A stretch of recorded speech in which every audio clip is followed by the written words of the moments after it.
সৃজনৰ উদ্যোগত তথা মৰাণবাসীৰ সহযোগত পঞ্চম মৰাণ গ্ৰন্থমেলাৰ আজি লাইখুটা স্থাপন অনুষ্ঠান মৰাণ লাচিত নগৰৰ অৰুণোদয় সংঘ প্ৰাংগণত অনুষ্ঠিত হৈ যায়।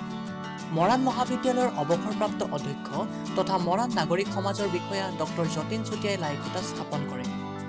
পৰৱৰ্তী সময়ত গ্ৰন্থমেলাৰ ৰাজহুৱা সভা অনুষ্ঠিত হয়। সভাপতিত্ব কৰে গ্ৰন্থমেলাৰ সভাপতি ডক্টৰ তৰুণ গগৈয়ে। অনুষ্ঠানটিত বৃহত্তৰ মৰাণ অঞ্চলৰ বহুকেইগৰাকী বিশিষ্ট ব্যক্তি উপস্থিত থাকে। গ্ৰন্থমেলাখনৰ আয়োজনৰ বিভিন্ন বিষয়ে সভাখনত আলোচনা কৰা হয়।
অনুষ্ঠানটা চলি আছে এনেদৰে আমি অনুষ্ঠানটা পাতিব লৈছোঁ আৰু এই অনুষ্ঠান পাতিবলৈ যাওঁতে নিশ্চয় মানে মন কৰিছিল কাৰ্যসূচী যে বাজেটৰ কথাও আছে, খা খৰচৰ কথাও আছে। গতিকে পূৰ্বতে আমি দেখিছোঁ ইতিমধ্যে আমাৰ ৪খন গ্ৰন্থমেলা হৈ গৈছে। তাৰে দুখন আমাৰ মৰাণ নাগৰিক সমাজৰ উদ্যোগত